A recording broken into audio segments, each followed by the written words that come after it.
Amber is that child.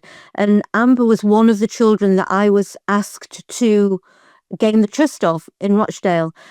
She was identified before I even went near that job as one of our key victims. We knew she'd been abused. We knew she'd been raped on an industrial scale.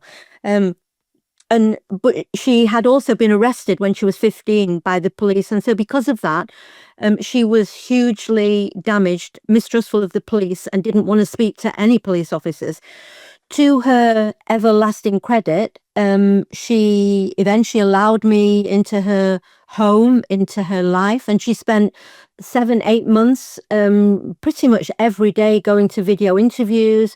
She identified all her abusers. She named dozens of men who had raped her, picked them out in ID parades, and was going to court as one of the main victims in that case.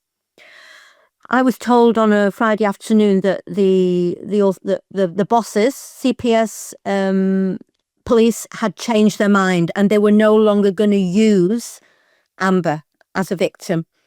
At that moment, I walked off that job because I was horrified. This was not. There'd been policies written about her. The most senior lawyer in the CPS at the time had acknowledged her as a victim before we'd ever gone anywhere near her. And suddenly she's not a victim anymore. What ultimately happened though, Georgina, in relation to Amber, about probably a year later, maybe 9 months later, after I'd walked off that job and it was almost about to go to trial, the barrister, having got her head around what had actually happened and seen the evidence that Amber had given to the investigation, realised that they needed Amber's evidence in court in order to run that trial. And anybody who understands the criminal justice system will know that in order to have your account shared in a trial, in a court, before a jury, the only accounts that are admissible are either if you are a victim or a witness, or you are an offender. Well, by this time, it was much too late to bring Amber back into the fold as the victim that she is and always was. So instead, and I'm quoting here, the authorities, the CPS and the police, decided that as a tactical option, and I quote, they were going to add Amber to the indictment as one of the gang of paedophiles. Now, again, anybody who understands the justice system knows that in order to be interviewed or you have to be arrested, cautioned, offered legal advice. Amber was not even made aware of how they were going to portray her in court. She was never told. She was never arrested. She never had legal representation. And the reason was because any lawyer worth their salt would have immediately said, well, a year ago, you had scrutinized everything that happened and identified her as a victim. So they had to avoid that at all costs. So instead, they secretly added her onto the indictment as a paedophile, portraying her as an older madam in the trial. They also then tried to take her children away from her after the trial based on the fact that she was a paedophile.